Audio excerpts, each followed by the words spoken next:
All right, we're live. Hopefully more people will come in. We're here to discuss the Ozzy Arcane hangout last night, where Ozzy spent a lot of time explaining to Arcane about theories of knowledge, truth, internalist versus externalist justification for knowledge. And so that's what we're going to talk about. Basically, it seems like Arcane still does not understand the difference between an internalist and externalist justification, for epistemology. He himself admits that he's an externalist, but the minute you ask, how do you know your epistemology is correct?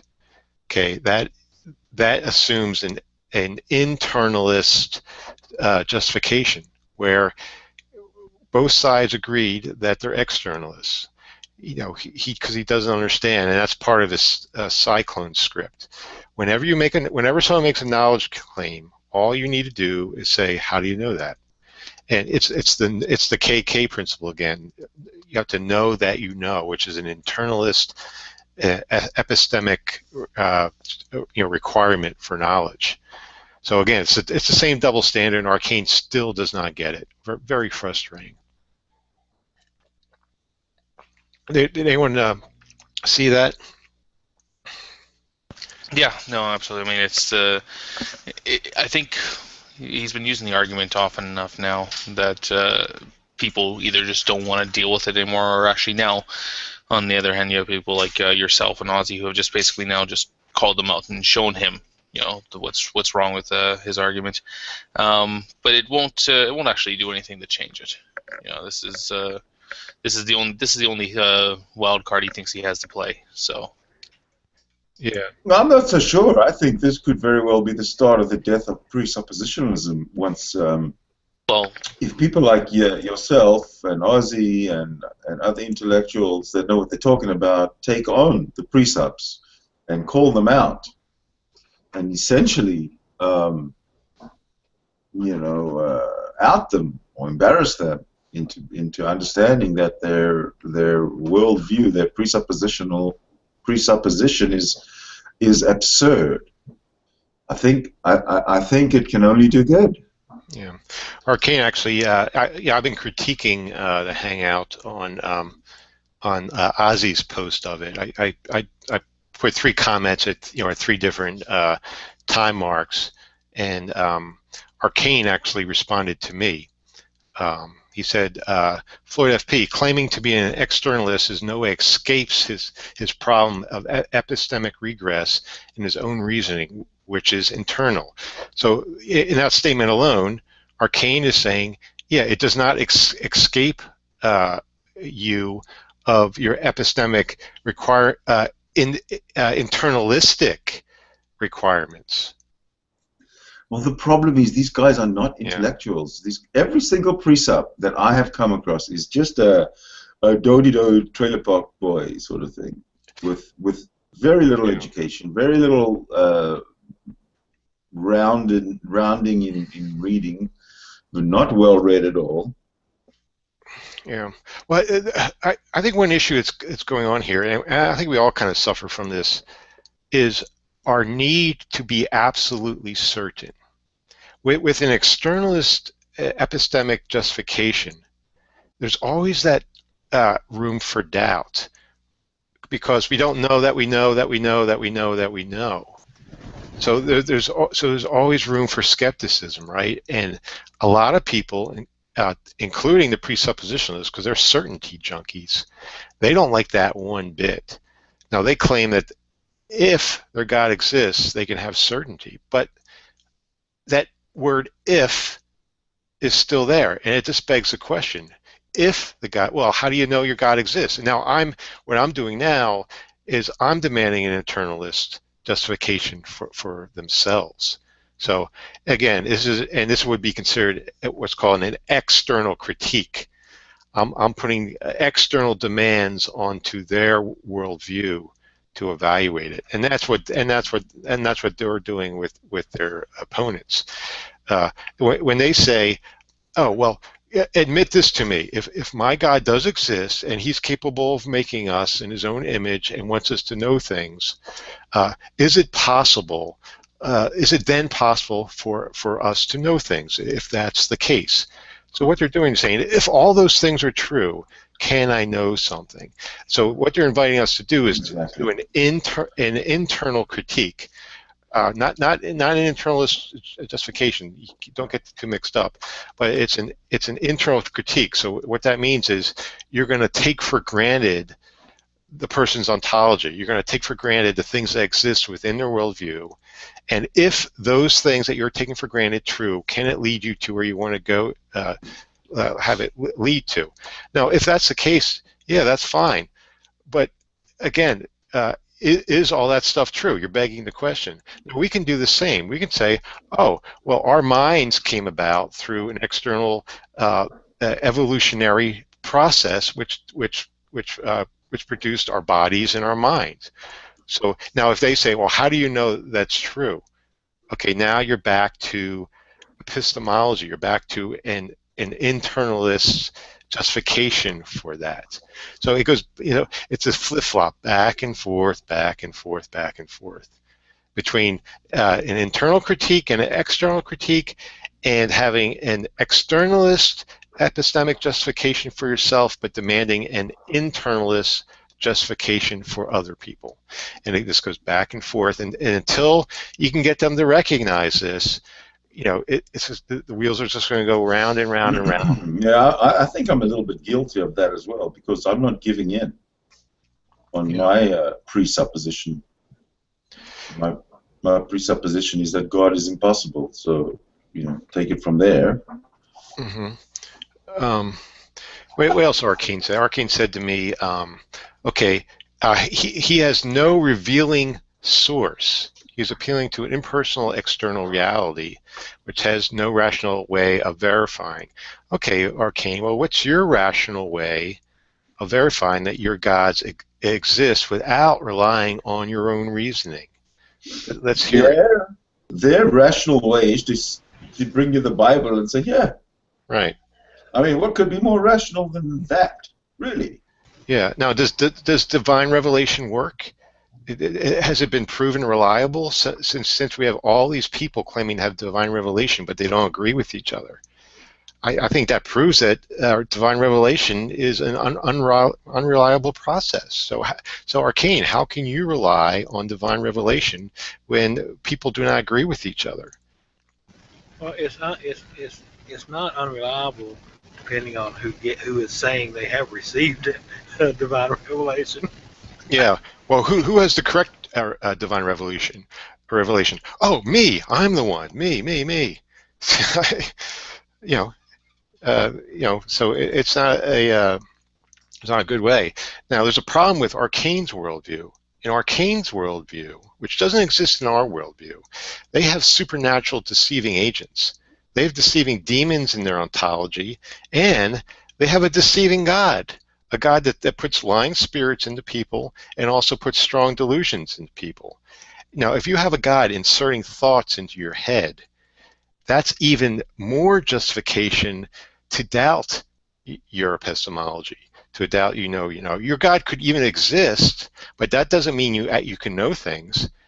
If you have a God that's putting strong delusions and lying spirits, or have a worldview which demons exist, and it can deceive you, well, how do you know that you're not one of the deceived without begging the question? Now, that doesn't exist in my worldview. It's only a problem in the Christian worldview. So it's more of a problem. I wouldn't say it was completely a Christian worldview. I think it's a small but loud group that is coming from.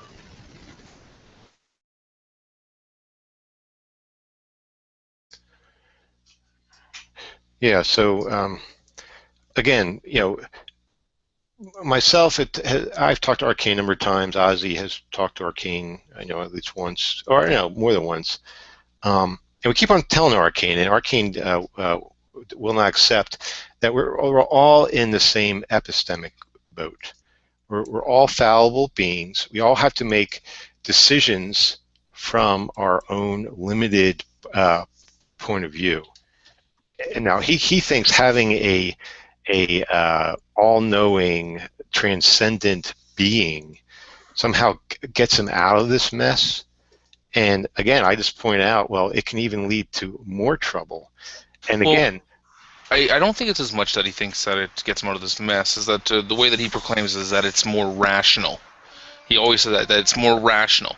And just by using that basic idea is that it's he's trying to plant this idea that anything that works outside of God is therefore irrational. Yeah, I mean, as long as we have a reliable mechanism that can produce true claims, then why can't we know things? If indeed my eyesight can see the computer in front of me, why can't I know that? Oh, well, how do you know for sure? Okay, well, that's an internalist justification you're asking for.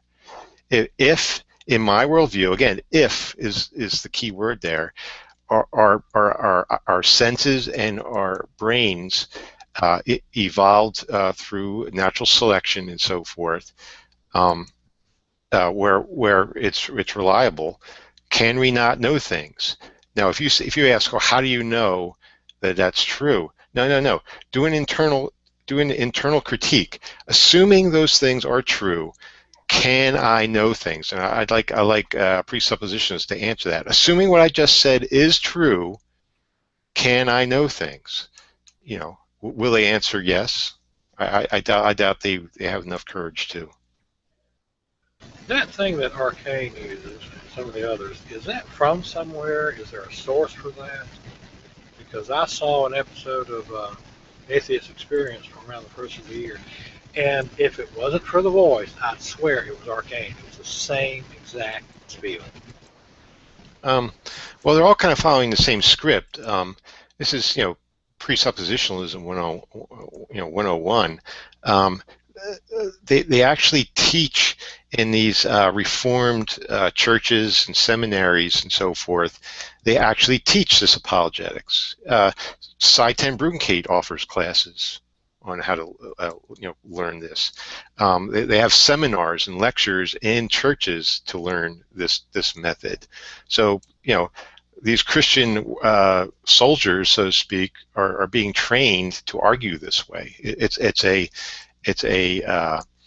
an organized thing that's going on here. They're just not stumbling across this themselves. They're actually being trained. And there's tons of books. Greg Bonson has written a lot of books. Cornelius Van Til, he's the father of presuppositionalism. He wrote a lot of books and so forth. You have groups out there.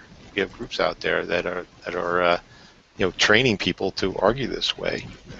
Well, I heard Cy ten's thing, then I heard Arcane's, and it seemed like Arcane, there's a difference in Arcane for some reason. But anyway. So that's the same basic idea, but it's that presupposition isn't supposed to be an argument for God. It's actually just supposed to be an argument. All it is mental gymnastics and a way to shut down a conversation. That's pretty much it. Like even if you granted every single premise to the presuppositioner, it would never take you to a God. It wouldn't take you to their specific God. So it's actually just a useless, pointless argument. Hey, Carlton. And then even if this God of theirs exists, well, what is how are they getting better knowledge? Is there God? When they see something, is there God whispering in their ear that it's true or not? Is that the way it works? Oh yeah, this idea that it's been revealed to me in a way that I can know for certain is it's so idiotic and it's so arrogant, and that you try to press them on this issue. How was it revealed to you? And apparently, them just knowing is a way that God can reveal it. Yeah. So again, they're appealing to an externalist source. Now they could say, well, God made us to be able to know things, which is fine. Okay, that's an externalist justification. But again, if we have some other means of having reliable mechanisms, then their God is not needed. But they want to make it that their God is needed, and they even go as far as defining terms in relation to their God. For example, they won't protest if you bring up the correspondence theory of truth. They'll accept that. But the way they refer to define truth, and this is the way Asai defined it in his debate with Matt Delahunty, he says, truth is what corresponds to the mind of God. So again, if you take God out of the picture, you can have no truth at all. Why? Because God is the source of truth. They want to make they're going to define everything. It's almost like the ontological argument for divine truth. They want to define everything in terms of God. So if you take God out of the picture, all these definitions then fall apart, and you can't know anything. You have no truth. Obviously you don't have anything, right? It's like saying God created the world. Thus, if God didn't exist, there would be no world. Physical world. Yes, you're just assuming that God did it. You say, well, the world could have formed, on its, through physical processes. It's if you form it correctly, it's the formal fallacy of affirming the consequent. If God, then earth, therefore God. That's a formal fallacy called affirming the consequent, and that's what's going on there. There's no other. There's no other way for the earth to come about. You could have other gods do it, for one, or you could have impersonal physical forces doing it. So, and I guess another thing is another double standard is what they do is they confuse having an account for something, and then to being rationally justified for something. There's two different things. You often hear presuppositionists say you cannot account for logic in your worldview. You cannot account for knowledge. You cannot account for objective morality. You'll hear that a lot. You cannot account for. And what this account for means, at least the way I'm interpreting it, and I think they'd probably agree, is you do not have a story for. You do not have an explanation for. Now that's quite different than a rational justification for. Well, okay, it goes back to your previous point, though, is that in their mind, God controls logic, God controls morality, God controls knowledge. So by their worldview, they can say you don't have that because by their definitions of this, you don't have a God in your worldview, so therefore you can't justify it to them according to their worldview, which just becomes, again, why this argument is pointless. Yeah, it's an external critique, and thus it begs the question. So there's a lot of double standards going on here. There's asking us to do an internal critique on their worldview while doing an external critique on ours. And I'm more than happy to do an internal critique on them. Just bring up all the contradictions in the Bible. Oh, I'm sorry, I don't do Bible studies with non-Christians. Okay, they don't want you to go there because they want to focus on your worldview and try to instead of focusing on theirs. There's demanding an internalist epistemic justification for you while having an externalist justification for themselves. That's another standard, a double standard. Another double standard is the way they account for things is through their ontology. So how do they know their epistemology is accurate? Well, they appeal to the entities within their own worldview, the set of entities within their own world. So they're appealing to their ontology to verify their epistemology. Now, for us, they would say, well, how do you know that your epistemology is correct? Well, how do you know things? Through your epistemology, right? So what they're asking for is to validate our epistemology with our epistemology, which is circular, obviously. Now we can do the same thing. We can appeal to our ontology. We can say, oh well, in our worldview, there's a mind-independent reality. There's other minds. There's a phenomenon of natural selection, mutation, and genetic drift, which brought about different biological beings, which eventually brought about our reliable truth-producing mechanisms. So that's our ontology. Now, again, if they go back to, well, how do you know that's true? Okay, now you're back to epistemology. And one thing you could say is, oh, you're asking me how do I know that? Well, I'd have to use my epistemology to do that. If you don't want me to use my own, what epistemology do you recommend I use?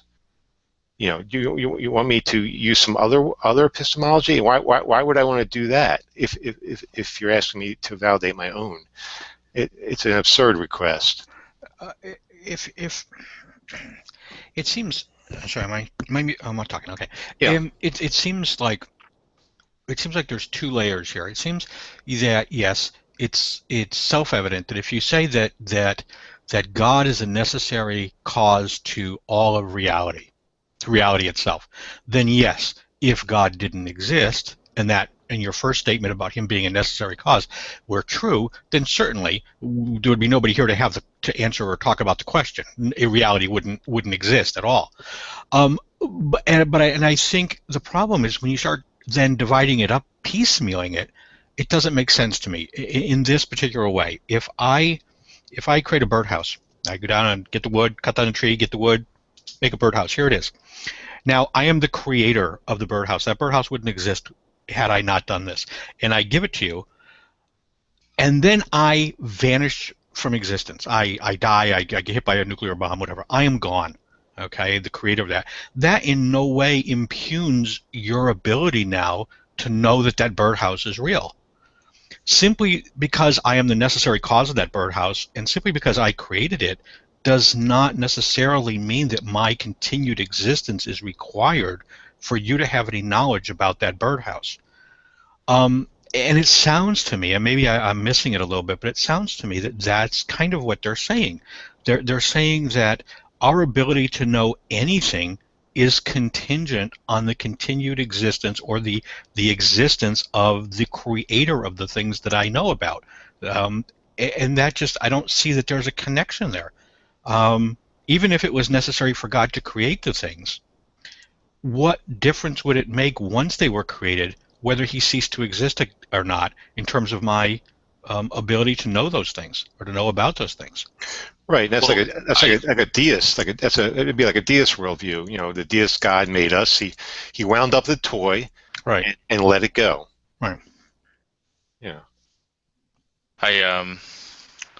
It's that this actually goes down to the Matt Slick tag argument that he uses there, where I can't remember actually if it was Matt Slick or somebody else, but it's that logic is the basic laws of logical absolutes that we have in our universe are, as he describes them, these immaterial things that just exist for whatever reason, just like God would, that that logic, these logical absolutes by themselves are actually dependent on God, that though they wouldn't exist if God wasn't there, and if God wasn't there, then we'd have no logic, and essentially all of our reality would collapse around us, and that's their their presupposition there.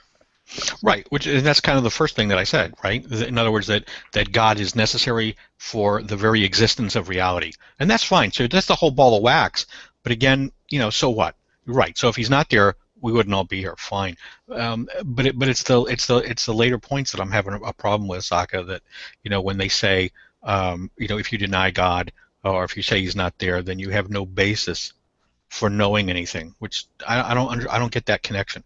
Oh yeah, and it goes back to my previous point there, that as long as they're writing the definitions of these words and they get to put God wherever they want, then we can't account for these things because we don't meet the criteria, the definitions that they set forward. Yeah, it doesn't matter who or what created the reliable mechanisms. All that matters is that there are reliable mechanisms. It doesn't matter if a infallible God created or impersonal forces created. As long as they are reliable, that's all that matters. Now, again, if they go back and say, well, how do you know they're reliable? That's an internalist demand. And if they themselves are externalist, internalism is basically it's pretty much impossible to prove, because whatever you come up with, you can always ask, well, how do you know that? And then whatever reason you give, well, how do you know that? How do you know that? I could say, oh, well, I know there's, here's an example. Well, I see that there's a computer monitor in front of me. Well, how do I know that? Well, photons, from the sun coming through my window, is well, no, actually, it's not that. It's projection from the monitor itself, right? Yeah, I don't need light. It's the light from the monitor itself. It's going to my cornea. It focuses down to a spot in my eye, which then goes in my retina or whatever. And then okay, well, how do you then how do you know it's going to go? Okay, then it goes into my brain, and my brain processes it. Well, okay, well, how does the brain process? Okay, now I need to be a neurosurgeon and go from there. And then well, how do you know that's true? And it's like, okay, well, eventually I'm gonna run out. And you can keep on asking, well, why, and then you say, well, okay, where did your brain come from? Evolution. Oh, well, okay, where did the laws of physics come from? Big Bang. Oh, where did Big Bang come from? I don't know. Oh, gotcha. You don't know anything. Well, I think those things are so stupid on two counts. I think, first of all, and I think, Floyd, you've heard this example that I've used before. It's like if I want to take the tire off my car in the garage, and I've got a bucket full of random tools, and my 9-year-old daughter comes out there to help Daddy, and she reaches into the bucket and she happens to pull out the lug wrench. She pulled it out because it's blue and it's pretty. She has no justification really for her choice, but the bottom line is she picked the right tool, and we both agree on that. I wouldn't not use the tool simply because she can't defend her choice of it if it is in fact the right tool. And I think this is one of that kind of doublespeak that you get into with Christians, is they want to attack us in terms of, well, how do we know that logic works? How do we know all these things? But the fact is, they will agree that logic is the correct tool to use to process the information in front of us to come to a conclusion. I don't have to justify how I know that logic is correct if we both agree that it's the right tool to use. We simply start at that point and we move forward. Yeah. Now, if you ask them, but that's where you get it. That's where you get into the response where you have to borrow from my worldview in order to get to that conclusion. No, my daughter's not borrowing from my knowledge of tools to come to her conclusion. That's nonsense. I'm not borrowing from their worldview to come to that conclusion that logic works. Yeah, what they'll say is, oh, well, my God's logical and so forth. Well, good for you. Yes. They're offering an account. Where does logic come from? Oh, well, it comes from the mind of my God. It's an account. It's a story of where logic comes from. It's not a justification. It's an account, and it's a circular one. Yes. I was going to bring up something. I'm still trying to learn a lot of this stuff, so if some of the things I say don't sound too bright, well, that's why. Oh, no, there's no such thing as... They say that we can't know anything without God, but then on the flip side, they say that God has revealed himself to everybody. So, which is it? Well, we're suppressing the truth, right? Yeah, it just sounds weird. Maybe I'm missing something. Yeah. And again, they're externalists. They should admit that they're externalists. And here's a quote from John Frame. He's still alive. He was a student of Cornelius Van Til, along with Greg Bahnsen. And he writes, this article is available online if anyone is interested in reading it. He writes, mysterious though the process may be, somehow God illumes the human mind to discern the divine source of the word. We know without knowing how we know. I mean, that is describing familiar. That's defining externalism. Right. We know without knowing how do you know. Yet the presuppositions will ask you, how do you know that you know? And here, one of Cornelius Van Til's top dogs admits that he's an externalist, that the process is mysterious, and that we know without knowing. Right. It's okay for me. It's just not okay for you. Yeah. And it's, again, there's this psychological need for certainty. I think we all kind of desire that.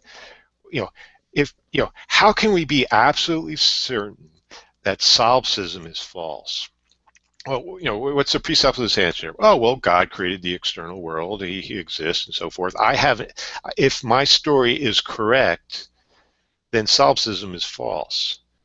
Well, great. Well, we have our story too. In our worldview, there's a mind-independent reality as well. So what they're saying is, if my religion is true, then solipsism is false. Okay, well, great. Well, if my worldview is true, solipsism is false also. Is that really an account? Is that really a true explanation? No, it's a pseudo one. And this begs the question, is your religion true? Yeah. Oh, well, if it's true, it gets me out of this jam.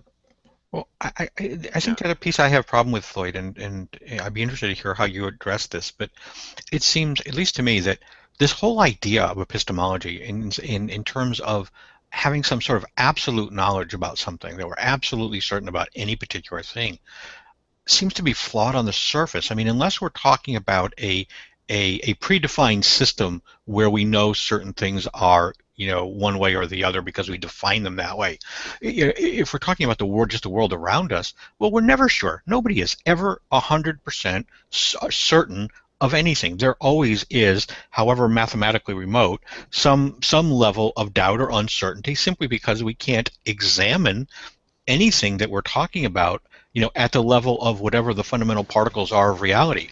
And so we always don't know. I mean, it's the same thing with the matrix question. No, I can't.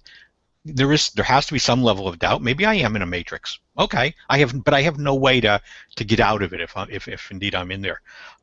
It just seems that they're asking for something that none of us ever use in daily life. Nobody cares that we can't know something 100%. All we care about is that it's more likely than not. And it's at some point it just becomes absurd to ask the question. So I'm not sure what point they're trying to drive home with that. Yeah, I kind of have a theological argument against this need for certainty, and I like to actually pass it by a Christian sometimes. It goes like this.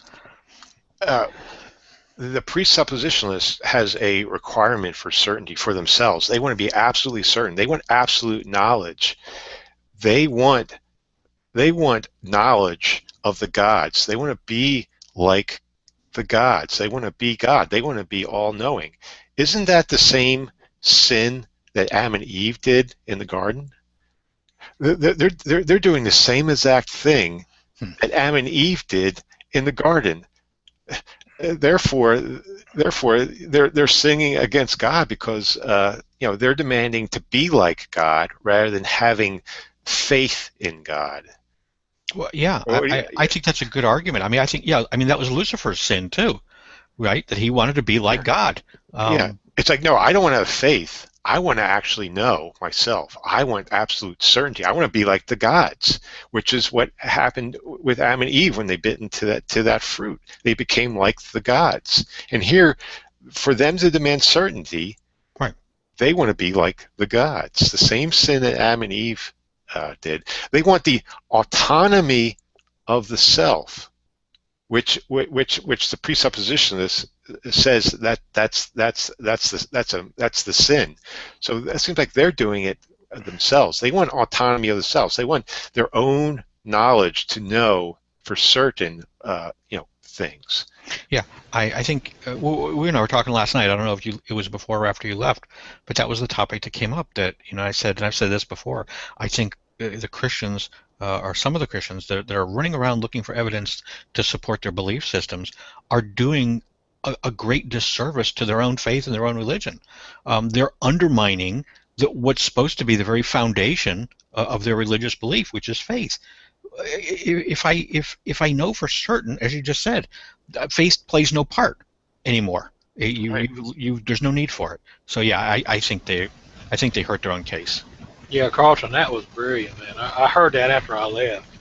I was just going to say one thing. Aaron Ra was. Well, that's kind of a miracle, isn't it, there, Heavy? How did you hear it after you left? It was a revelation, dude. Aaron Ra said something one time. So we can never know everything about anything. That I thought that was pretty good. We can't know everything about any one thing or anything at all. Yeah. Yeah. We know enough to survive. I mean, it always comes to we can go even appeal to pragmatism, but think about it, we see an apple on the table, right? So if our eyesight's reliable, we can know that there indeed is an apple on the table. But are we seeing the whole visual spectrum of light from that apple? Are we seeing the infrared and the ultraviolet and the X-rays, and are we looking down at the subatomic particle level of the apple and so forth? We have blind spots in our eyes, right? Sure. And so forth. So we're not seeing the whole picture, but we are seeing enough to know that there's an apple on the table and we can pick it up and eat it. Yeah.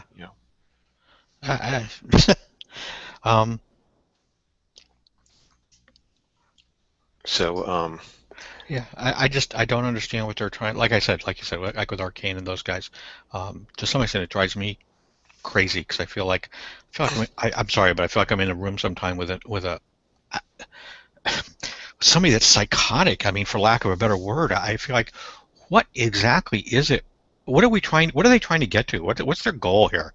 Is their goal simply to say that because we don't hold to their presuppositions, that we are now incapable of formulating any kind of rational thought process or opinion? Well, yeah, pretty much that. It's this goes back to what I said earlier, is that the idea with the presuppositional argument is that the presuppositional argument will never take you to the Christian God. It won't get you that far. I mean, even if you gave them, everything in that argument, it doesn't really prove anything. But what it tries to show is that they have a point of view that they consider rational because they make all the definitions that for how to take in these things in their worldview. So because they're making the definitions of all these terms of how to get these certain things, they feel that they have the only rational view to explain those things. Well, but the problem I think one of the problems with that is in the following scenario. One of the problems? Well, one at a time. So, but one of the problems with that is, how do they explain, if we cannot come to knowledge or understanding without this presuppositional stage to launch from, if we can't do that, how do they explain non-believers who, through a process of learning and education and research, become Christians and find God? How is that process? Because until they get there, they don't have that presuppositional understanding. So how is it that process seems to work for everybody that comes to the conclusion that they are holding, but it doesn't work for anybody who comes to a different conclusion? Yeah, you may not agree with the end result, right? But the process, if you're saying the process is flawed, then the process shouldn't work to get you to God. Yeah, but that's a problem I brought up, with the divine revelation. If all these people are getting different views from divine revelation, well, divine revelation is not a reliable process. Yeah. Yeah. See, the argument isn't against the process. They have no doubt that we can make logical decisions and come to these conclusions. All they do is presuppose God. That's it, and this is where you get into the whole argument that because you have to work into their worldview of how they account for knowledge, that you have to use their worldview to destroy their worldview, which becomes circular because you have to acknowledge God before you can destroy the existence of God. Yeah. Another bad argument that presuppositionalism makes is, there's schizophrenic people, so there's people who can't reason properly, and so forth. How do you know you're not one of them? But that's irrelevant because that exists in their worldview as well. So it's a red herring. It's not about whether I can know things. It's about comparing worldviews. Does your worldview offer the preconditions of intelligibility? It's not whether me myself can reason properly. So go there. They're just playing tricks. I didn't understand that one, Floyd. Can you redo that or expound on that a little bit? Well, okay. Well, schizophrenic people exist, right? Yeah. Yeah. People can't reason properly, right? Sure. All right. So how do you know you're not one of them? I don't. Right. So you can't know anything. Okay. But I see what you're saying. Yeah, but Christianity has schizophrenic people who believe with that schizophrenia that God spoke to them. So. Exactly. So how does their worldview get them out of that problem? Well, obviously God intervened through their schizophrenia and still gave them knowledge of himself. Yeah, it says the schizophrenic. Right. It sounds like you just gave up knowledge. So that's irrelevant. It's not about each individual person having knowledge or not. It's about comparing worldviews. So when they go that direction, it's a total red herring because this problem exists in both their worldviews. But so why bring it up? I don't know. I think the main red herring, or maybe not red herring is the right word, but the main hang up that people tended to focus on was this question of certainty, this kind of epistemic certainty, and it seems like if we're going to go with the whole formulation of knowledge as true justified belief, I can't really get on board with people who say that something is only justified if you have absolute certainty in its truth. Justification I think comes in various degrees of warrant, right? So I don't know. That was what my main takeaway from the Aussie Arcane discussion is that a belief can be justified without, I can be justified in my beliefs that Beijing exists without ever actually going to, Beijing or something, right? There's no. Is it true, John, or Floyd too? I would presume, and I don't know, but I would presume that anybody who's a presuppositionalist would also have to be a Calvinist. No. Yes, that's well. That's part of Calvinism. That's a part of it. Yeah. Not entirely. No, it's not a part of Calvinism. John Calvin didn't talk at all about presuppositional. You can page through the entire Institutes of Religion, right, Westminster Confession of Faith, or any of these foundational Calvinist documents. But it's common. It's coming from their circles. Yeah, but that's it's common, saying that liberalism is necessarily entailed by atheism. It's not true.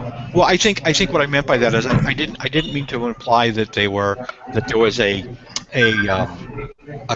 I'm sorry, somebody's got some real loud background going on there. Yeah. And I can point to a pretty Thanks, Molly. big counterexample. Just Arcane is not a Calvinist. No, but I think to be logically consistent as a Christian, he needs to be, and here's the reason why. If the only way to acknowledge or to become a Christian, acknowledge God's existence, right? In other words, if presuppositionalism only works because God divinely intervenes and puts in your mind or in your brain or in your consciousness the truth of his existence, right? If this is something that it does not come from you to God, but rather is something that God puts in you and then it's just there. If that's the case, if that's what you believe, then it would be very hard to hold an Arminian view, which would put the responsibility for finding God or the choice whether you're going to go with God in your lap. It seems like it's very much in God's lap if you hold a presuppositionalist view. I think that's absolutely correct. No. See, because in the Armenian view is where you're just suppressing it. That's it. That's all they have to say is you're just suppressing the knowledge. Right. But the point. Both Calvinists and Armenians would some Calvinists and some Armenians would say that. I mean, I don't think that follows necessarily, but I'd have to sit and think about it. It's one of those arguments that sort of seem on their face very wrong, but I sort of need to. Well, what I'm saying. Through it a bit. what I'm saying by that is that this knowledge there is that I'm not just saying that only Armenians can use that. The Calvinists can use the same argument, but the fact that they use the argument that you have that free will choice to suppress that knowledge means that it doesn't have to be completely linked to Calvinism. Well, I guess I can kind of see that point. I guess you're right. In terms of, I guess if your case is that God has put that knowledge in everybody, then yes, then you could have an Armenian view that says, well, he's given this to everybody across the board, and then it's your choice what to do with that knowledge. I guess I was viewing it more in terms of that God doesn't necessarily put that in everybody, but rather, since it is a revelation of sorts, that revelation would be specific to whom God wanted to give it. But again, yeah, okay, I'll take back what I said.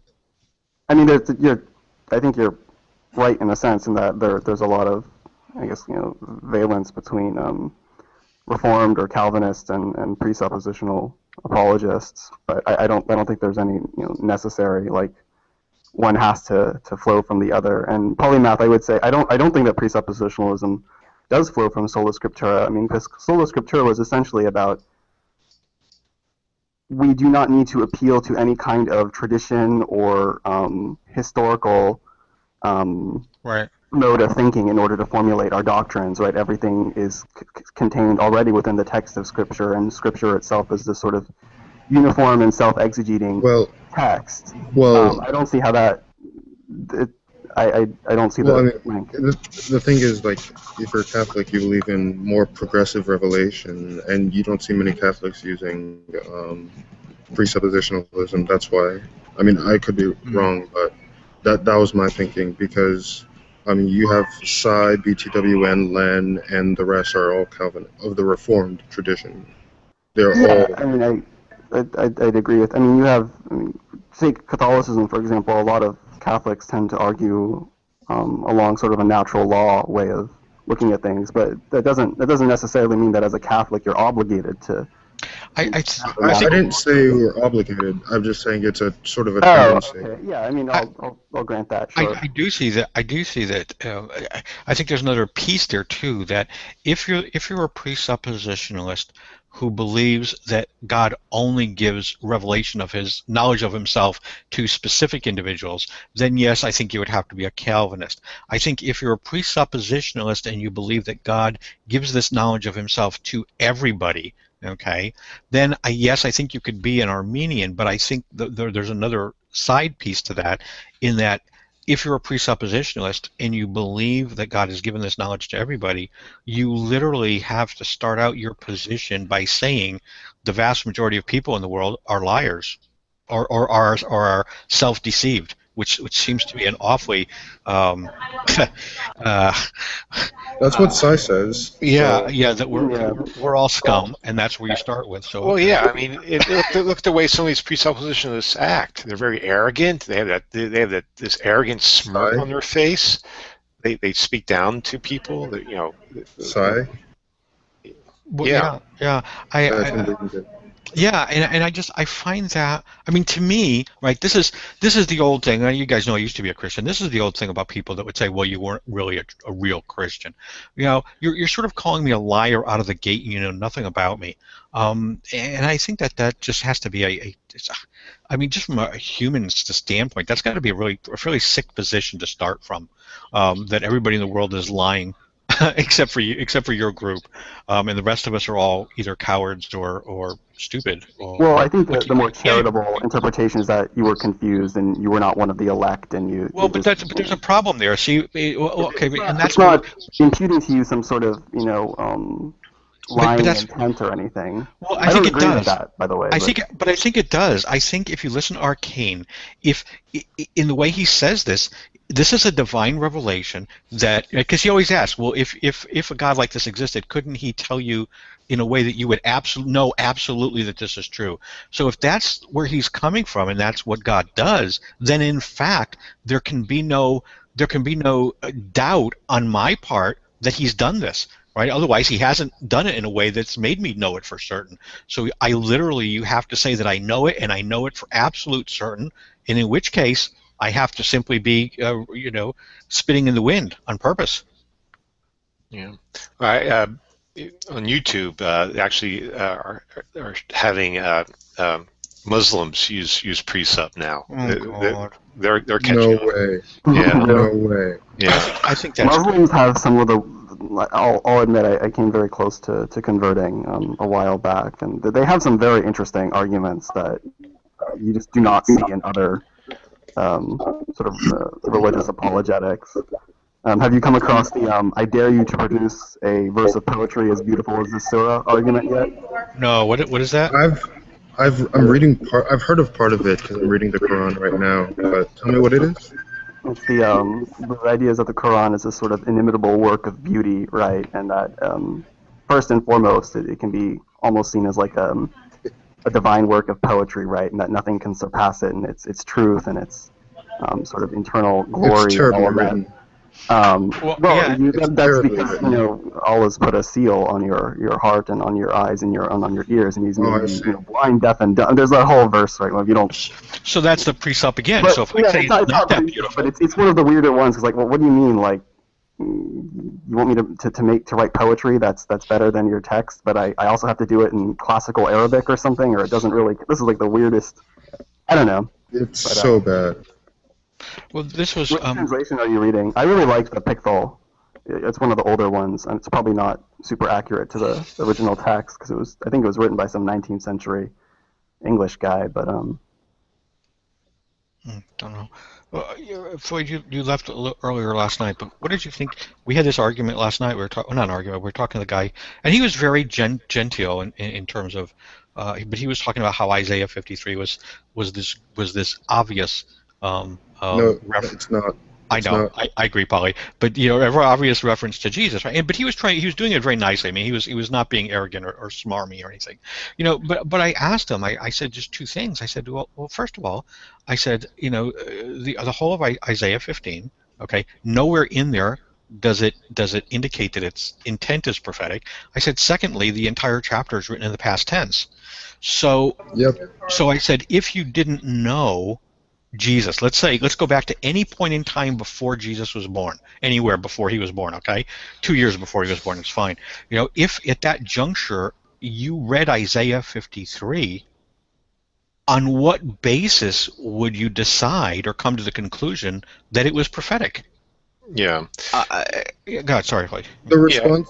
Let me go first, and then you can go.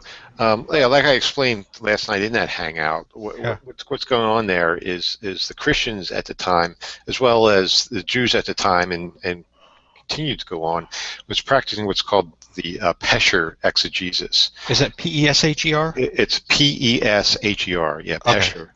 Okay. And what they're doing is they're finding new esoteric meaning back in the Old Testament. So when they see something like son or my son or in that day and so forth, they must be talking about Jesus there, and the Holy Spirit is giving me this secret hidden meaning. Sorry. So basically they're reading their theology back, and this is how some of the stories about Jesus got created. Look at the slaughter of the innocents story, right? That's a rehash of the Moses story, right? Right. Yeah, which is a rehash of Sargon. Exactly. So they're just going back into it and saying, oh, well, they're actually, and a lot of the miracle stories or things that like Elijah did. So it's not that they're discovering, oh yeah, Jesus did that because I actually walked and talked with him. No, the Old Testament itself is informing them of what Jesus actually did. Why? Because there's an esoteric meaning in the Old Testament. Yeah. They're putting the cart before the horse. Yeah, I agree. I mean, he pulled verse 10. I don't know if you were there at that point, but he said, let's read verse 10, and he read verse 10, which was exactly the verse that I was hoping it was going to go to. Obviously, answered prayer there. And so he went to verse 10, and he's saying, well, this is, and I forgot the beginning of verse 10. I said, yes, but also in verse 10, it says that he shall see his offspring. No, but that's the following. No, it's in verse. And I said, but that, yes, of that following, yes, and that's what I was expecting him to say, and he actually didn't. Maybe he didn't think of it in that term.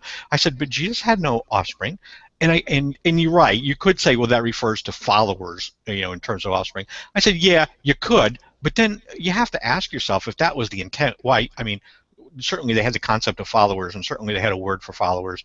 Again, why use a word that is intentionally ambiguous when you could use another word that would have been perfectly made that your meaning perfectly clear. God, if God's inspiring this, God needs a Dale Carnegie course or something in communication, because he seems to go out of his way to be vague and obtuse. Well, but Have you seen Isaiah 7:14? Sure. Yeah. Sorry. I mean, that's a common one. Yeah. The virgin birth. Yeah. Again, if you read it in context, there's no way that it can apply to Jesus. If you read the whole chapter. Well, I thought I read something at some point, and I'm not familiar with it, in regard to that verse, that actually referred to something that was actually happening right then, and in fact, the prophet actually went to great lengths to actually make it happen in his own lifetime, in his own child kind of reality. Yeah. Yeah. The child is actually described in the very next chapter. Right. That was pretty good, though. The guy's name was Seamus. At least he was willing to talk about things that sometimes he would go, it's like he would kind of look at it from our viewpoint too a little bit. I think the only thing about him was really good, though. I enjoyed that. He was a very nice guy. I think the only thing that it kind of gets to me is that when you make points like that and you say, it is in the past tense. You're right. He was very upfront and honest to say, I never thought of it that way before. He says, yeah, I can see that. But then he stops short of really, bringing that point to bear. In other words, he acknowledges that there's a point there, but then he just continues on right over the point without actually saying that, well, if in fact that is a legitimate point, then it has implications for, you should stop believing it that way then if it's a legitimate point. But of course we don't usually do that, so. Yeah. Go ahead. Yeah, Isaiah 53 is part of Second Isaiah that was written just before the eve at the end of the exile. So, a lot of people say, Isaiah himself wrote all this stuff now. I doubt I doubt Isaiah wrote any of it. It comes from his followers, from his school of, from his school. There are acolytes. There's, the whole Deutero-Isaiah. Yeah, possibly a third. Isaiah 40, it starts Deutero-Isaiah.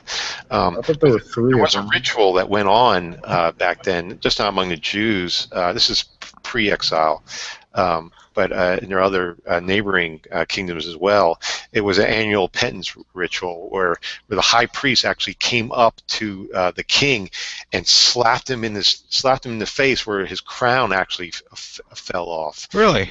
Yeah, so it was. So he was like vicariously suffering for his people, and then at the end of the ritual, he's reinvested, reatoned, So there was actually this annual penance ritual that went on back then, and it could be referring to that, but there's also, it was interpreted in different ways. Right. It also can refer to the Jewish people itself, and you'll actually see verse after verse within a Second Isaiah that says that Israel is God's servant. Yeah, Israel itself can, in some context, be viewed to be the suffering servant. But I mean, what I would really quickly say, though, is that from the very beginning, Christians have not privileged this sort of historical grammatical method of exegeting like the text. Though it's always been read in a sort of typological way. Saint Ephraim the Syrian said, Scripture is the lyre of the Spirit, and L-Y-R-E, not L-I-A-R, lyre. Just really quickly. Thank you. To clarify that. What? Sorry, do you know if ancient Hebrew is a tensed language? Because I have no idea.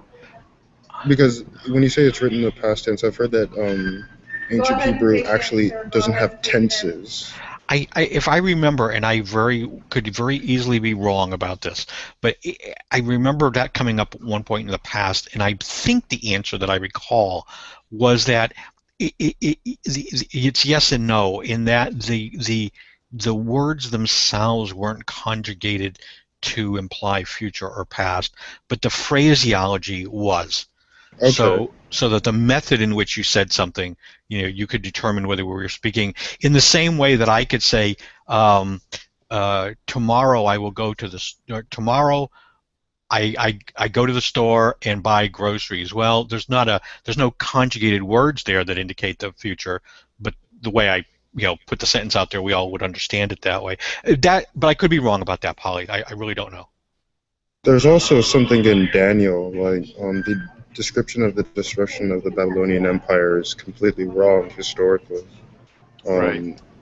How many? Darius the Mede didn't exist. Does anybody know how many, or a rough idea, how many from the Old Testament, how many prophecies were given that are clearly prophetic and that were fulfilled and were predicted to be fulfilled within the lifetime of the prophet? Does anybody know what percentage, as opposed to those things which were fulfilled after the prophet died? Well, I mean, does the writing on the wall count, for example?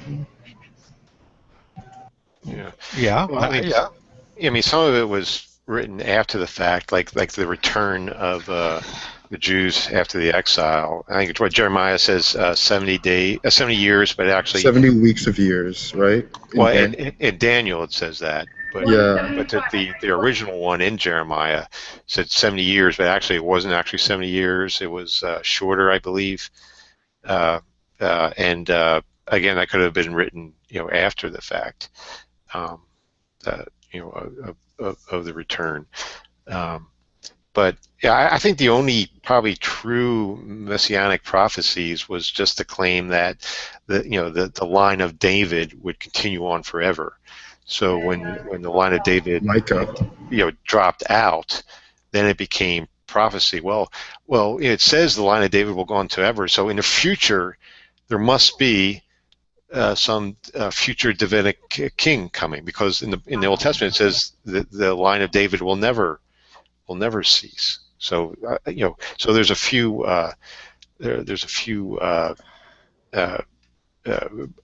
verses in that, but all the ones that get prescribed to Jesus aren't really prophecies at all. They're just taking out context, or they're like either birth or coronation oracles. They're individual lament psalms. Psalm 22. Yeah, that's just an individual lament psalm. It's not meant. It wasn't meant to be prophecy. But again, they're reading an esoteric meaning into all these things. Well, I think, and that's why I brought up last night to that guy, and I know he kind of jumped on it. I brought up the Book of Mormon, or I think it's actually Doctrine and Covenants, where Joseph Smith predicts that South Carolina is going to, go to war with the North, and we're going to ask. Well, he did. He predicted this 30 years before it happened, that South Carolina was going to end up in a war against the northern states, and that they would ask Britain for help. And 30 some odd years later, that actually happened.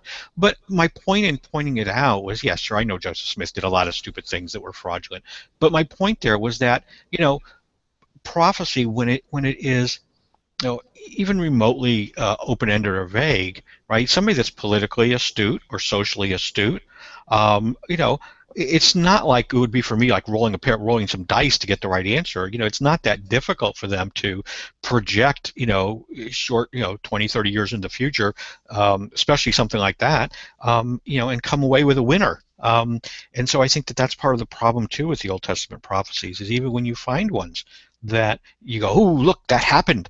Well, okay, yeah, it happened. But again, what are the odds, that somebody could have predicted that? Is it typically most of the ones that I recall were fairly reasonable predictions. They weren't a lock, but they also weren't, swimming against the current. And secondly, even. Sorry. And the other piece to that, I guess, too, is, and I can't really answer this, but I would suspect it's like the cold readers on the stage. If you shoot 100 arrows into the air, one of them is bound to hit something. So if you say enough vague predictions, that are vague enough that you can't be, stoned to death when they don't happen, you got some other out. Well, yeah, eventually you're going to hit a couple that are going to be, somebody's going to go, wow, how did he know that? And totally forget the fact that he missed the other 98. Yeah, I'm not aware of any Old Testament prophecy that was very clear, very detailed, right, and that we know happened before the event happened that actually came true. I can't think of one. yeah, I mean, I think a huge defeater of Christianity is Jesus's prediction. Well, I don't think it came out of Jesus' mouth really, but the early church's view that Jesus would come in their generation. It never happened, and since then, all sorts of theories about when he will return and how he will return, and preterism, partial preterism, amillennialism, so forth, come up. I think the plain, the plain interpretation of the New Testament is that he would come in their generation. It didn't happen. Therefore, Christianity is null and void as far as I'm concerned. Well, yeah. Well, it's like, I don't remember the exact quote, Floyd, but it was like, "This generation shall not pass until all these things happen." Well, and of course, anybody I think listening to that reasonably would have said, "This generation," he meant here, these, us. Yeah. But then we spin it to say, well, he was talking sort of in the future tense. This generation, he meant the generation that's here when it actually happens. I'm like, well, then that's freaking kind of what's the word I'm looking for here? I want to say redundant, but it's sort of a crap. What the hell is that word? I always forget that word. It's it's kind of redundant. It's like retroactive. Tautology. It's like it's not really much. Yeah, whatever generation it happens, it will happen. Well, no joke. Yeah, exactly. That's like something. That's like saying, at some point in the future, I will die. It's like Oh my God! Look, he did. Yeah. Anyway. Yeah. This is 16th century English that it was written in, what you just pasted. Yeah. And it was written in the 17th. That's so funny. That one thing you quote, he was actually talking to the high priest.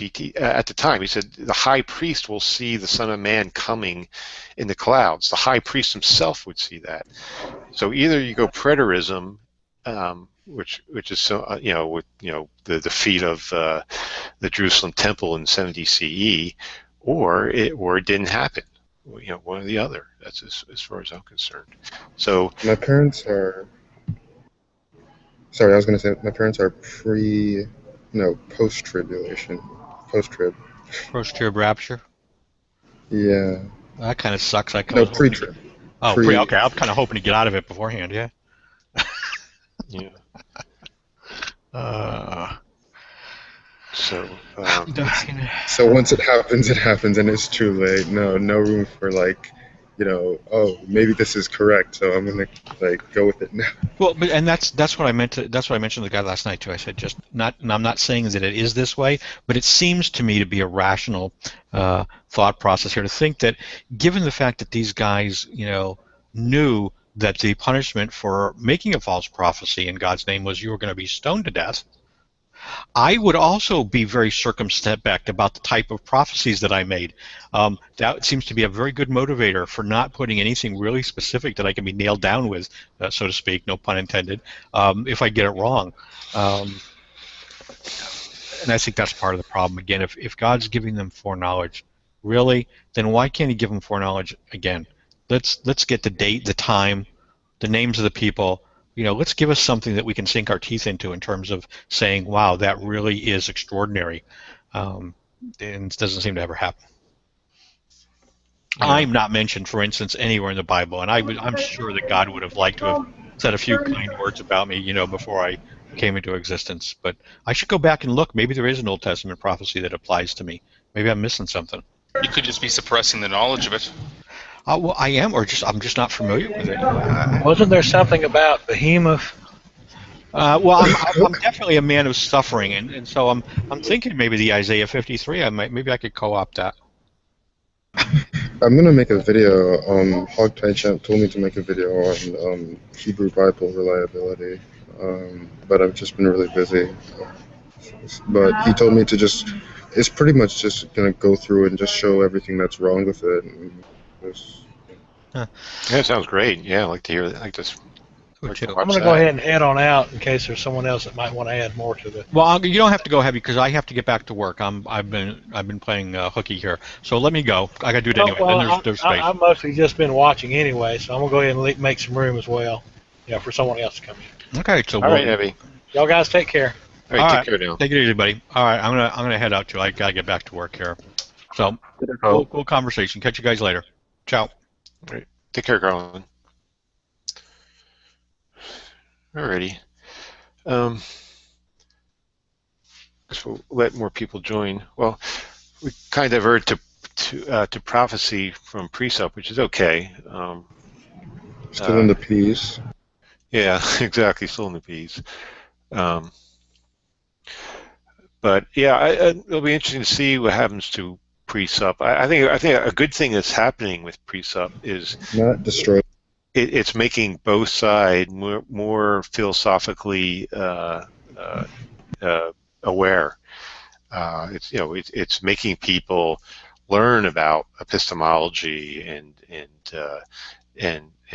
logic and all the things that are involved in presuppositionalism. So it's kind of raising the bar on everyone, so to speak, which is a good thing. I think people are becoming more educated, more philosophically aware of their beliefs and so forth, and I think it's just raising the bar everywhere.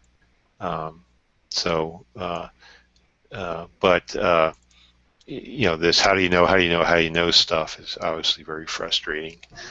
Well, I mean, I think Matt destroyed it fine. I mean, he just unraveled it, and I mean, to be honest, I haven't been paying attention to it mostly. I've just been working on philosophy of mind, and I made a video about consciousness here. Let me just paste it in. There are 3 parts to it, so I haven't been worried about Presup that much. I mean, I know Gary Edwards and Ozzy have done a lot of stuff on it. Yeah. I'm not sure. Well, I'm not sure if any new angles have come up or anything. But there's always going to be a new generation of people that are being exposed to it, and again, there's a lot of these Calvinist camps and so forth. They're actually being taught this formally, in their churches and seminaries, and there's people out there who are getting PhDs in apologetics. It's garbage. It's all garbage. I mean, that's remarkable. You can actually get a PhD in Christian apologetics. Well, see, the thing is, these people don't really have to learn much for this sort of thing. I mean, at least on the free thought side, you actually have to learn and read about this stuff, but they just teach them what to say. They don't actually teach them about what they're saying. Yeah. Yeah, I mean, I guess my issue with Presup is that it really does seem like a lazy way of doing apologetics. Like, I think that there's a reason it remains a minority position within the sort of the world of apologetics. I think that because it's at the end of the day, it's just not very good, right? Like, you have to sort of meet people on the common terrain of reason and rationality, our properly basic beliefs that we all share, right? You can't sort of like presuppose the very thing that is under debate, right? That doesn't really seem like a good way of doing things. But John, I think that, and Floyd, everybody, thanks for letting me in. What I see it as, and I think this is where a lot of people have kind of glossed over what John Calvin said, one of the main purposes, in fact, a lot of people argue that he said it was the main purpose of apologetics, and that's one thing, and that's to close the mouths of the obstreperous. Which where John Calvin said that? Absolutely. Go look up. In his institutes? Yeah, and he preached it, and that's exactly what all of these apologetics are trying to do. They're not trying to be heady. They're not trying to be any kind of real intellectually search for truth. They're just trying. In fact, what they base it off of is 1 Peter 3:15, where it's saying that you're supposed to answer every question, but if you continue to read that, the only reason that they're doing that is to shame the non-believer and basically make you look like a fool. And you get into that, and if you look at what Sy says, I mean, you can see in some of his deals that no, we're not here to answer questions. We're here to shut you up. Like I said, John Calvin does it. R.C. Sproul does it. If you look at any of Sproul's work, every one of them are not there because I'm assuming, like we are, trying to find what's real. They're there just to shut the conversation down, and that's why I've taken, at least lately, my approach to kind of, I guess, hitting back a little bit. That's where Nope came from. That's where, but anyway. So I wasn't aware John Calvin advocated presup. I mean, as far as I understood, I mean, I haven't read John Calvin exhaustively. I mean, I've been sort of working my way through his big works, but it seems it's a much more modern strain of thought. I mean, if you could show me where he, I mean, you don't have to do it now. I mean, you can just send me a link whenever where he does. I mean, I thought it originated with people like Van Til, or I guess later Greg Bahnsen or something.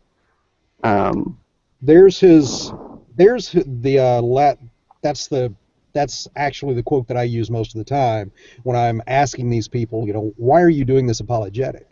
And it makes sense when you think of it from a Calvinist point of view, because there's really no purpose in trying to preach the word. I mean, from a Calvinist perspective, you're either elect or you're not elect, and you can't change your role no matter what, good, bad, indifferent. It has nothing to do with faith. It has nothing to do with anything except God chooses you. So if you understand that, then it's just basically we're going to try to shut everybody up because we don't want to listen to their BS. Does Sy believe in the salvation of infants? I'm sorry, what? Does he believe in infant salvation? If it's, I don't know. I know. I don't think Calvin did. Calvin called infants like little serpents or something like that. Shit, that's terrible. He sounds like such a pleasant guy. Yeah. I mean, it depends if they're the elect or not, right? I mean, who is and who isn't elect seems like a rather, at least from our standpoint, a rather arbitrary thing, right? So, like, he's not. Maybe some infants were, some infants were not, right? And if you think it's problematic that some of them are damned, I mean, it doesn't really matter because no one has any choice, anyways, under some But that's still Calvinism. crazy. Yeah, That's but I mean, still... it's not. It's really, I mean, if you think about it, if there's absolutely no choice, it's not any worse to damn an infant than to damn an adult, right? Because it's not like the adult. Neither of them are really culpable in any meaningful sense of the word, right? If neither of them chose anything, then it's equally, we I guess have a more emotional reaction to damning an infant, but the reason we would do that is because the infant is blameless, right? Well, the adult presumably maybe made some bad decisions that make hellfire not quite so horrible, but if under the sort of strict determinism, well, neither did the adult really. They were just around for a bit longer, so. Calvinism is just the idea that your God is a dick. Yeah, I mean, my take on Calvinism is I think that it resolves a number of seeming inconsistencies or contradictions, right? And I can see why for some people, in that sense, it's sort of intellectually or philosophically appealing, but you do end up with a divinity that I think is, at the end of the day, just unworthy of worship. I mean, like, you end up with pure chaos would be preferable to this. Yeah, and also Calvinism, I understand why you need the cross. If God's going to arbitrarily pick who's saved and who's reprobate, what do you need the cross for? It's only for those who are the elect. Yeah, that's the L of the limited atonement of the tulip. Yeah, but it seems redundant. It seems like, well, if they're going to be saved anyway, why do you need Christ to die on the cross to save them? If he's you're saved, you're not, you're saved, you're not, so forth. That's if God's just doing it for his own glory and pleasure, why do you need this Rube Goldberg device of the cross to save people if God's just going to predetermine who's going to be saved in the first place? It doesn't really make any sense at all. Yeah, that's a good point. And just for everybody, I posted the link to R.C. Sproul's 25-part series. Each one of them are about 20 minutes long. But really, all you need to listen to get a pretty good overview of at least his Calvinist perspective, and a lot of the things that John Calvin said are the first two. And it's fairly, well, it's not fairly, it's absolutely blatant that he's not about trying to find truth. He's just there to shut everybody up, which is, and again, that's why when I go into these talks, I really, I don't know, I'm starting to get almost to the point of not even wanting to do it. It's just, unless I'm going in there to make them look foolish, then what's the point? Because that's what they're doing to me, and that's not what I'm here for. I mean, I don't want to, I'm here because I want to know what's real. Right. It's philosophy backwards in reverse. I can't. What really gets me mad is these people make a living doing this stuff. Well, and that's, I mean, I don't. Tim, Bible Thumping Wingnut, invited me. I guess it's been about a month ago, to come on with Matt Slick because of the Nope argument, and he gave me about a week to prepare, and I assumed that Matt Slick, 35 years worth of apologetics, professional apologetic. I mean, if you listen to him, he's the authority. How many times he tells people that he's got a master's in divinity, and it's sickening. But you would think that, number one, calling me, approaching me with this, and then going on there, they would actually address the argument itself. But no, all that Slick wanted to do was just hang on naturalism and just try to show why naturalism is wrong, which has nothing to do with my argument. I mean, in any way, shape, or form. And I don't know if you saw the one where he was on with Casey, King Crocodile. He did the exact same thing. He would not discuss physics. It's not about trying to understand the other person's viewpoint. It's about, let's see where I can pick you apart and make you look bad. And once I do that, then I'm just going to hang on that point. And I think he did the same thing with Aaron Ra. I mean, even to the point at the very end saying you're the most idiotic whatever person I've ever talked to. It's just like, really? This is the best that a professional apologist has? It's infuriating. Yeah. Yeah, thanks for that R.C. Sproul thing. Yeah, I actually saw in that series of debate his criticism of presuppositionalism. Yeah, it's kind of strange because he says that he is more of an evidentialist and wants to argue from a logic and philosophical side. And the way that I basically got turned on to him is a guy named Trey Jadlow that's kind of been pulling my chain as of late. Yeah, I had to hang out with him Friday night. Oh, you did? Okay. Or actually, what was it? Yeah, it was Friday night. I had to hang out with Trey. It's on my YouTube channel if you want to watch it. Yeah, I'll definitely have to watch it. I was on last Saturday for our first go round, and then last night again, and that was with Christopher Mouty was moderating. Yeah, I got hardly any viewers at all because I should have had Mouty moderate. I would have gotten more viewers. I had like maybe 4 at max live.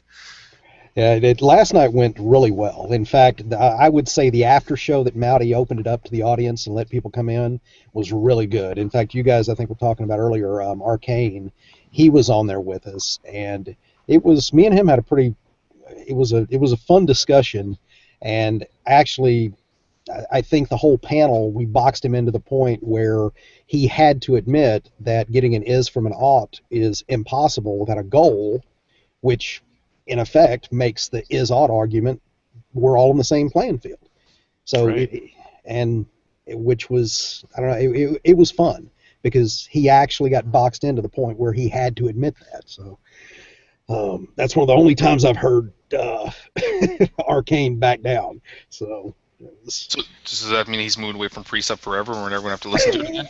No, because what's so funny is immediately after that, Shannon Rocky opened a hangout, and we all went over there, and then he got right back into it with Ozzy, and I think that's what you guys were talking about, is that one. And right back on the same bandwagon. And since I wasn't talking, and I don't think Mowdy got into it very much either, he just kind of ignored the fact that what he, as far as the is ought, that never happened. It wasn't 5 minutes between the time, one thing to the next. But again, that tends to make me believe that they're really not being honest in portraying themselves as really caring about trying to ferret out what is real. It's just, we're going to go through all of these big words. We're going to try to stump you people with, Trey Jadlow is one of the worst in the world about doing it. Instead of, I'm an educator by profession. I've taught at every level, all the way up to and including universities. And one of the things that I know more than anything is that if you're going to teach somebody, you want to use as basic terminology as you possibly can get away with. And one of Trey's favorite phrases is, the principle of parsimony, or the law of parsimony. Now, that just drives me nuts, because he has to understand that even with a fairly, I won't call it educated, but aware audience of atheists and the great debate community, there's going to be maybe 20 to 30% of the people that know what that means at best. But if you said Occam's razor, now you're up to 70 to 90%.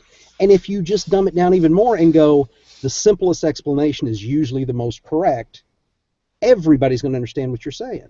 But instead of using that verbiage so he knows that the audience is following along, he's going to try and trap these people and make them look stupid by using principle of parsimony. It's just, really? That's where you want to go with this. Yeah. Well, a lot of these guys, they spend a lot of time studying, a lot of time reading, and they're itching to exercise their muscles, so to speak. It's like if you're a guitarist, you want to be able to eventually perform in front of people. If you're training for boxing, eventually you want to get into the ring with someone. So I think that's what's happening here. They're spending a lot of time, money, and effort into learning this stuff. They want to be able to use it. So and show everyone what they learned. Well, Floyd, do you think they're doing it to try to educate and to try to bring people to what they believe is real, or do you think that, like I'm starting to really sway toward, that they're doing it in a, in my opinion, disingenuous manner to just try to keep people quiet and shame people into shutting up? Well, I think the pre-suppers are definitely just trying to shut people up, and they, some like Sai even admit it. I think the evidentialists and the classical apologetics, I think they're totally convinced that their religion is true, and they're learning these arguments, and then they're eager to show them to people. But I've seen time and time again where people will present an argument to someone, and then the person will shoot them down, refute them, show them flaws in their argument, and they even might admit that some of their points were weak, and then the very next day they'll use the same argument on someone else. They learn nothing from that previous conversation. They're just trying to dupe people. It's like, oh, well, I wasn't able to fool this person. Let me try to fool this person. Or on the same person. Yeah. Well, that's actually what happened. Sorry, man, I don't mean. In fact, I've been talking. You go. Sorry. Go ahead, Sokka. No. Go ahead. That's fine. Yeah, they're lying for Christ, right? Well, that's in essence what has happened with me and Trey. I mean, I think that the approach that I took definitively, at least, demonstrates an alternate possibility, and I give him every one of his conditions. The only thing that I change is that instead of using God as the reason that everything exists, I just say, okay, let's look at it in in the possibility of the cosmos, the transcendental cosmos, as being eternal, and universes come into existence because of the conditions being right, not because of any kind of intelligence or driver. Basically, in the same way that crystals form from the conditions being right in whatever environment they're in. Yeah, and theological versus telenomical. Exactly. Yeah. And no, I mean that teleological versus telenomic is more about questions of like, is design apparent? It sounds like Trey was talking about questions of ontological contingency versus questions of ontological necessity. There you go. That's. And I'm not really sure if simply like positing like, oh well, the material universe is sufficient in itself to be free of this sort of curse of contingency, right? It somehow avoids this causal regress. It's a separate discussion. I mean, I know Trey a little bit, and I don't think it's really fair to characterize him as like a liar. I think I don't think he's super. No, I don't think he's being. And again, I like Trey. I have had really good discussions with him, but at the same time, when you present, I went to fairly great lengths to make sure that not only did I explain where I'm coming from, but also back it up with quite a few scientific papers, providing the links, making sure that he could read, had time to look them over. And from what I understand, he didn't even bother to read any of the links that I sent him.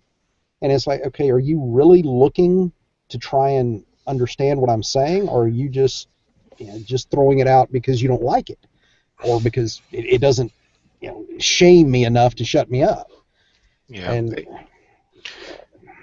My discussion with him, I said, perhaps some God is responsible for everything we know about, but I don't think it's the Christian God, because I look at the stories in the Bible and it simply doesn't match.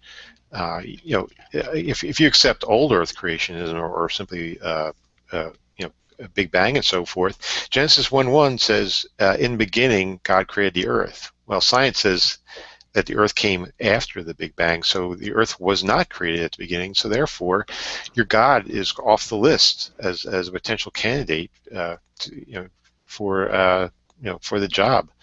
So you can present another one, but your God's off the list. Sorry. I would disagree with that, but I guess that's another discussion for another time, I suppose. Yeah, I guess if you interpret it as just the beginning of the solar system, and not the that's a problem. Well, calling the moon a light is completely wrong. And I think that's Genesis 1:16. And what's interesting when you go and you actually look, at the quote unquote original language, there were words for reflector. In fact, if you go to, I believe it's Exodus 38, where God is directing Moses, which, if the Pentateuch is to be believed, Moses wrote it all. So the same guy that's writing Exodus should have written Genesis, and in that mandate from God, how to build his temple, he literally uses the word mirrors. So not only do we have a word for reflector, but we have a word for mirror that was used not a few chapters later, but when he's describing the moon, he uses the word in the original text for light, for a light source. Now, but that's neither here nor there, really. Like, perhaps for some Christians, they'll go to great lengths to somehow explain how the moon really is a light source, and well, that to me that's not really a salient point. And that's not me making any sort of concession to modernity or modern science or something. You can look at the historic way that say the church fathers would approach Genesis, right? You have, gee golly, in the 4th century, you have St. Augustine writing on the literal reading of Genesis, and what he meant by that is not pouring through the text and taking the sentences in a sort of a literal semantic way, but teasing out the the meaning of it, like of what the text is trying to say, right? Genesis is not to be, the Bible in general is not really to be treated as some sort of, positivist science manual. I think to do that is, unfortunately, a number of Christians do treat it that way. I think that's a great way to become a very bitter atheist in a couple of years' time. But well, and that's who I'm speaking to, John, because most of the guys that we're talking about, at least I'm talking about, the Calvinists in particular, do look at it as a literalist point of view and will fight tooth and nail for, every jot and tittle being correct. Yeah, I guess if people, if that's where the debate is centered on, and then I guess I don't really have a dog in that fight, because I don't really care which side wins that. I think clearly to say that the truth of the Bible must necessarily be some truth that is absolutely historic or scientific is to sort of miss the much larger and more profound point. But I guess people who think that are out there, and I don't really think that you can really reason people out of that kind of position, right? If someone says, well, the moon really is a light. I don't know. There's so many things within the text that I think if you want to treat it in that way, you really do have to go through some fantastical hoops to make that kind of hyper inerrantist theology work. Yeah, and I think that kind of, like I said, I'm starting to get skewed in my approach. Whereas before, as you mentioned, I was really trying to speak to the individual and get them to see, what, at least why I would, disagree with their interpretations. And what I'm starting to move toward is when I do these debates, when I get invited, when I get called out, not so much look at trying to convince the person I'm talking to, but more talk to the audience and hope that spurs a conversation to where someone from the audience will either through comment section or whatever come back and tell me where I'm wrong or whatever. So. I agree. I agree with that too. I think when I do a debate, it's not about trying to win the debate, but trying to get information out to the audience. It's like, have you considered this before? Maybe you never heard about this before. So, I'm offering some information out to the audience so they can then digest it and consider it, in their views. I agree, and that I guess the other thing that I've always tried to do is that, a lot of people ask, you've only got, I don't even know how many, I think I've got 10, maybe 20 videos total, and I've been around YouTube for, 5-6 years now. But the only time I post a video is if I think that what I post is something at least original to me. I haven't seen it someplace else. And that, I don't know if that's right or wrong, but that's kind of my method, is that if I'm going to put something up, I'd rather it be something that, like you said, someone hasn't heard before, rather than just beating the same old drum over and over and over. So.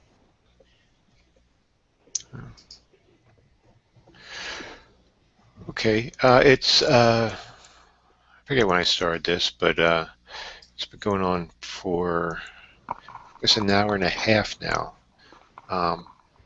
I'll probably need to head out within 5 or 10 minutes, so I think I will end the broadcast. I'm not sure if I started, if I end, I'm not sure if that kills the whole entire channel or not, but I don't know. Let's try it out for science. Yeah. So, all right, so I'll end the broadcast and we can continue off there. But thanks for joining, and hopefully we got some information out. So, all right. Thanks for the invite, man.